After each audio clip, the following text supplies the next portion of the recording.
let you down.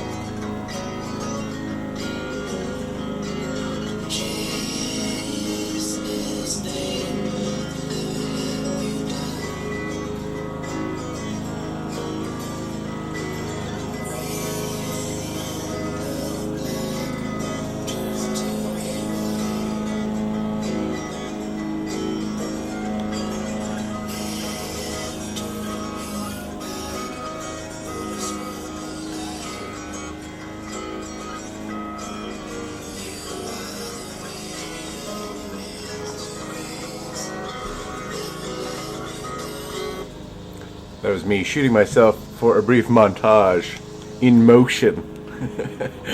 I don't know. I'm just trying different things. Okay, man. So, got this verse again today that's actually similar to some other verses I've been yakking over, which is interesting. And whether therefore ye eat or drink or whatever you do, do all to the glory of God. Now, if you watch this, ChristianSands, you've actually totally, I believe I've had this exact thing before. And I was like, man, why did I get this again? Not that I can't learn the same lessons over and over and over again, because you know how that works. I know how that works. Have you not learned the same lessons over and over again? Oh, wow, I'll never do that again. Yes, you will. And you'll learn it twice as potently until it's done. Ooh, check out this sweet black eye, by the way. It's from a couple days ago, from Tuesday, so it's already down a bit, but kind of cool, kind of Egyptian. Anyway, whether therefore ye eat or drink or whatsoever you do, do all to the glory of God. Like, what does that even mean? Well, for me, it's two things. One, I believe I've been misstating, and probably on here, and definitely out in the world, that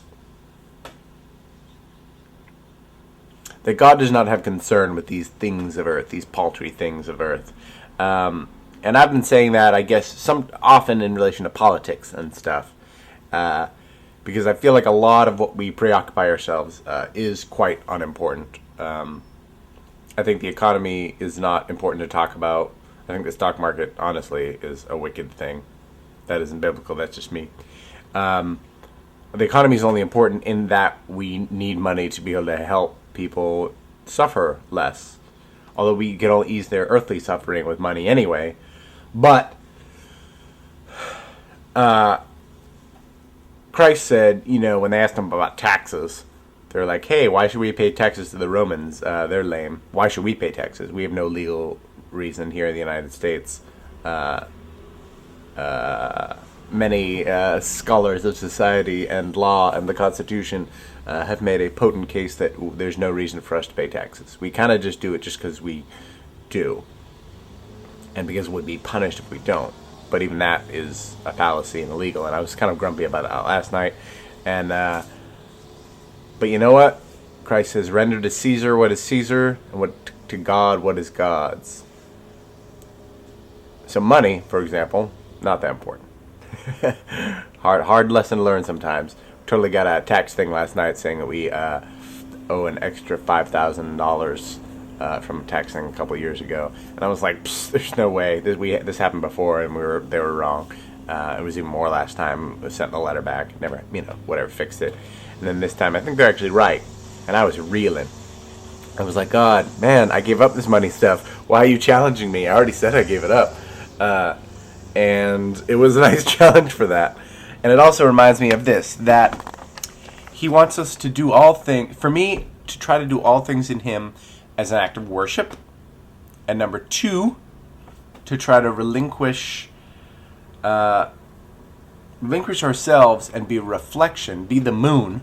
I want to be the moon is my desire. I want to be the moon and have no light of my own, but reflect the light of Jesus Christ. And that happens sometimes, and I truly feel like that has been happening in my life, maybe even more over the past number of years, and it's been lovely to see how people react to me, and I'm like, man, this is great. This is, the Lord works in really beautiful and majestic and amazing and internal ways, but also in between you and other human beings, and in the simple congresses of society and of life. He wants to be part of all of us, every little bit of us. He wants us to find ways, I think, to worship and glorify Him in every little thing. And He also wants us to just have a right relationship to all things. Everything from eat or drinking or whatever, how you eat and drink and interact with other people. Just basically, whatever you do so for the glory of God. What a privilege. And what a privilege that we're kind of able to interact with that, thanks to Christ's sacrifice and having an emissary and having a spirit that just moves in us to make us so much more than we are. You know, we aren't just a mean thing put together by twigs and branches and simply full of rough stuff and cramming food in our mouths and swilling drink. No, we're able to make everything an act of fellowship. So look to that today, y'all. I'm going to do the same thing. Especially, actually, over this whole weekend. I'm going to seek as often as I can to make every act I can an act of fellowship in humility and in love and in gratitude to my Heavenly Father. And I hope you have fun doing the same. Anecdote. Question time. Tell me your favorite fellowship story of your favorite shared meal, shared experience over food and drink. What did you eat and drink? Who was there? What made it so meaningful?